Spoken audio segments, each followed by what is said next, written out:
오프닝. 안녕하십니까? 상목TV입니다. 소방시설업체를 운영하시는 대표님이라면 가장 듣고 싶지 않은 말이 있죠. 바로 영업정지입니다. 그런데 만약 영업정지 2개월을 받았는데도 회사 문을 닫지 않고 계속 영업할 수 있는 방법이 있다면 어떨까요? 정답은 있습니다. 바로 오늘 다룰 별표 22, 영업정지를 가름하는 과징금 제도입니다. 영업정지 처분을 돈으로 대신 낼 수 있는 제도인데요. 그 금액이 어떻게 계산되는지 정확히 알고 계신가요? 자막 제10조제 2호 관련 별표 22 완전 해부. 오늘 영상에서는 이 과징금이 어떤 공식으로 계산되는지, 그리고 이전에 다뤘던 별표 2와는 어떻게 다른지 처음부터 끝까지 깔끔하게 정리해드리겠습니다. 끝까지 보시면 본인 회사가 영업정지 대신 과징금을 낼 경우 대략 얼마가 나올지 직접 계산하실 수 있게 됩니다. 시작하겠습니다. 일부 별표 2 vs 별표 22, 헷갈리는 두 과징금. 일부, 두 개의 과징금, 뭐가 다른가? 이전 편에서 별표 2 과징금 부과 기준을 다뤘던 걸 기억하시는 분들은 또 과징금이야? 하실 수 있는데요. 결론부터 말씀드리면 별표 2와 별표 22는 적용 조문 자체가 다른 완전히 별개의 표입니다. 적용 조문 구분. 별표 2 시행규칙 재구조 관련. 등록 취소에 가름하는 과징금 가장 무거운 처분을 대체.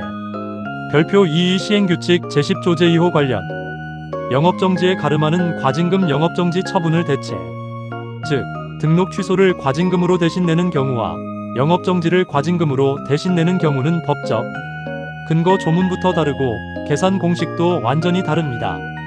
오늘 다루는 별표 22는 영업정지 처분을 받은 업체가 영업정지 기간 동안 문을 닫는 대신 그 기간에 해당하는 금액을 과징금으로 납부하는 제도입니다. 가장 큰 차이점 산정 방식. 별표 2는 22단계로 나뉜 연간 매출액 등급표에서 등급별 비율을 찾아 곱하는 방식이었습니다. 반면 별표 22는 등급 구분이 전혀 없습니다. 업종이 딱 두 가지로만 나뉘고 각각 고정된 비율 하나만 곱하면 끝입니다. 오늘 표가 훨씬 단순합니다. 그만큼 빨리 정확하게 익히실 수 있습니다. 정리하면 오늘의 핵심 공식은 1일 평균 매출액 영업정지 일수 업종별 고정 비율입니다. 이 세 가지 숫자만 정확히 알면 누구나 직접 계산할 수 있습니다. 그럼 하나씩 뜯어보겠습니다. 2부 일반 기준 6개 항목 완전 해부. 2부 일반 기준 과목 과목. 별표 22는 크게 일반 기준과 개별 기준 두 부분으로 구성됩니다. 먼저 일반 기준 6개 항목을 순서대로 짚어보겠습니다. 과목 영업정지 1개월 30일. 가장 먼저 기준이 되는 1개월의 길이를 정의합니다. 영업정지 1개월은 무조건 30일로 계산합니다. 현장 팁. 실제 달력상 그 달이 28일이든 31일이든 상관없습니다. 행정처분에서 1개월은 항상 30일로 통일해서 계산한다는 점 꼭 기억하세요. 남옥 과징금 산정의 뼈대. 과징금은 별표 1 제2호에서 정한 영업정지 기간 일수에 1일 평균 매출액을 곱하는 방식으로 산정됩니다. 여기서 중요한 포인트가 있습니다. 영업정지 며칠을 받았는지는 오늘 표가 아니라 별도의 별표 1 행정처분 개별 기준에서 정해진다는 것입니다. 기억하세요. 별표 1 몇일 영업정지를 받는가를 정하는 표 위반 행위별 처분 기준. 별표 2 그 정지일수를 얼마의 돈으로 환산할지 정하는 표. 두 표는 한 세트로 같이 봐야 완전한 그림이 나옵니다. 과목 위반 행위가 2개 이상이면 합산. 만약 한 업체가 여러가지 위반 행위를 동시에 저질렀다면 어떻게 될까요? 이때는 각 위반 행위에 해당하는 영업정지 처분 기간을 모두 더한 기간을 기준으로 과징금을 계산합니다. 위반 행위 1건당 정지일수를 따로 계산해서 단순히 합산하는 방식입니다. 남옥 감경을 받았다면 감경된 기간으로 위반 행위의 동기, 내용, 횟수, 결과 등을 고려해서 처분 기준의 2분의 1까지 감경받을 수 있는 경우가 있습니다. 이렇게 감경을 받았다면 과징금도 원래 정지일수가 아니라 감경된 정지일수를 기준으로 계산합니다. 감경받은 혜택이 과징금 계산에도 그대로 반영되는 것이죠. 마목 1일 평균 매출액 어떻게 구하나? 이게 사실 실무에서 가장 헷갈려 하시는 부분입니다. 1일 평균 매출액은 행정처분일이 속한 연도의 전년도 1년간 총 매출액을 365로 나눈 금액입니다. 화면의 타임라인 그래픽 2026년 처분 2025년 매출 기준. 예를 들어 2026년에 영업정지 처분을 받았다면 2025년 한 해 동안의 총 매출액을 365로 나눈 값이 1일 평균 매출액이 됩니다. 예외 상황 주의. 신규로 사업을 시작했거나 휴업을 했던 경우처럼 전년도 1년치 매출액 산출이 불가능한 업체는 어떻게 할까요? 이때는 분기별, 월별 또는 일별 매출액을 기준으로 1일 평균 매출액을 산정합니다. 신생업체라고 해서 과징금 산정에서 빠지는 게 아니라 있는 데이터로 최대한 환산한다는 뜻입니다. 감옥 과징금으로 절대 못 바꾸는 경우. 마지막으로 매우 중요한 예외 규정입니다. 모든 영업정지가 과징금으로 전환 가능한 건 아닙니다. 과징금 전환 절대 불가 항목. 별표 1 제2호 행정처분 개별 기준 중 나목마목 거목도 목노 목모목에 해당하는 위반사항은 법 제10조 제1항에 따른 영업정지를 과징금으로 절대 가름할 수 없습니다. 즉, 이 항목들은 돈으로 해결이 불가능하고 반드시 실제로 영업정지를 받아야 합니다. 어떤 항목이 여기 해당하는지는 별표 1 영상에서 다시 한번 확인해 보시기 바랍니다. 3부 개별 기준, 업종별 산정 공식. 3부 개별 기준 업종별 과징금 공식. 일반 기준에서 원리를 익혔으니 이제 실제로 곱하는 비율이 업종마다 어떻게 다른지 보겠습니다. 별표 2는 업종을 딱 두 그룹으로 나눕니다. 구분 대상 업종 산정 공식.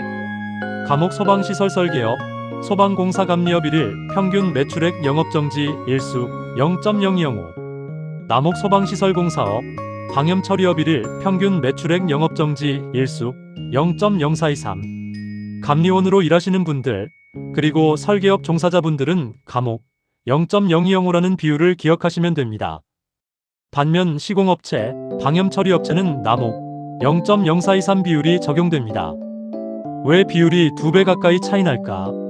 공사업 방염처리업의 비율 0.0423이 설계업 감리업 0.0205보다 약 2배 높습니다. 일반적으로 공사업은 설계 감리업보다 매출 규모가 크고 계약 단위가 큰 경향이 있어 동일한 정지일수라도 과징금, 체감 부담이 다르게 설계되어 있다고 이해하시면 됩니다. 다만 이건 일반적인 경향이고 정확한 산정은 항상 본인 업체의 실제 매출액 기준으로 계산해야 합니다. 감리원 입장에서 특히 챙겨야 할 부분은 본인이 등록된 업종이 정확히 어디에 해당하는지입니다. 소방공사 감리업으로 등록되어 있다면 감옥 비율, 소방시설공사업으로 등록되어 있다면 남옥 비율이 적용됩니다. 등록증을 한번 다시 확인해 보시기 바랍니다. 4부 실전 계산 시뮬레이션. 4부 실전 계산 3단계로 따라가기. 이제 배운 내용을 가지고 실제로 계산해 보겠습니다. 가상의 사례로 단계별로 따라가 보시죠. 사례 설정. A 소방시설공사업체 2026년 5월에 영업정지 2개월 60일 처분 대상 위반행위 적발. 2025년 한 해 총 매출액 7억 3천만 원. 감경 사유 없음. 단일 위반행위. 1단계 1일 평균 매출액 구하기. 마목 규정대로 처분일이 속한 2026년의 전년도인 2025년 총 매출액을 365로 나눕니다. 7억 3천만 원, 365일 1일 평균 매출액 약 200만 원. 2단계 영업정지 일수 확인. 감옥 규정대로 영업정지 1개월은 30일이므로 2개월은 60일입니다. 감경 사유가 없으므로 그대로 60일을 사용합니다. 3단계 업종별 비율 곱하기. 어업체는 소방시설공사업이므로 남옥 비율인 0.0423을 적용합니다. 최종 계산. 1일 평균 매출액 200만원 영업정지 일수 60일 0.0423. 200만원 60 0.0423. 약 507만 6천원. 즉, 이 업체는 2개월간 영업을 정지하는 대신 약 507만원의 과징금을 납부하면 영업을 계속할 수 있다는 계산이 나옵니다. 심화 사례 위반행위 이건 감경 적용. 만약 같은 업체가 위반행위 이건 각각 영업정지 30일, 20일에 해당으로 적발되고 정상 참작 사유로 2분의 1 감경을 받았다면 다목에 따라 두 정지기간을 합산 30일, 20일, 50일. 라목에 따라 감경 적용 50일, 12, 25일. 최종 계산 200만원, 25일, 0.0423 약 211만 5천원. 이렇게 위반 행위가 여러 건이어도 합산과 감경을 순서대로 적용하면 됩니다. 2600, 2900 마무리 체크리스트 앤드 다음 편 예고. 현장 체크리스트. 오늘 내용을 실무에서 바로 쓰실 수 있도록 체크리스트로 정리했습니다. 체크 항목 확인 내용. 적용표 확인 등록 취소 관련이면 별표 2, 영업정지 관련이면 별표 2. 정지일수 확인 별표 1에서 위반 행위별 영업정지 기간 먼저 확인. 전환 가능 여부나 마거도로 모목 위반이면 과징금 전환 자체가 불가능. 매출액 연도 처분일이 속한 연도의 전년도 매출액 기준. 업종 비율 설계 감리업 0.0205, 공사업 방염 처리업 0.0423. 합산 감경 순서 여러 위반 행위는 먼저 합산, 그 다음 감경 적용. 감리원 앤드 대표님께 드리는 한마디. 과징금 제도는 영업정지로 인한 직원 실직, 거래처 이탈 같은 부수적 피해를 막기 위한 구제장치입니다. 하지만 모든 위반이 과징금으로 해결되는 건 아니라는 점, 그리고 매출 규모가 클수록 과징금도 비례해서 커진다는 점을 꼭 기억하셔야 합니다. 평소 위반 사항이 발생하지 않도록 관리하는 것이 가장 좋은 방법이라는 사실은 변함이 없습니다. 다음 편 예고. 다음 시간에는 소방시설공사업법 시행규칙의 또 다른 핵심 부속표를 가지고 찾아오겠습니다. 채널 알림 설정해 두시면 놓치지 않고 보실 수 있습니다. 상목TV였습니다.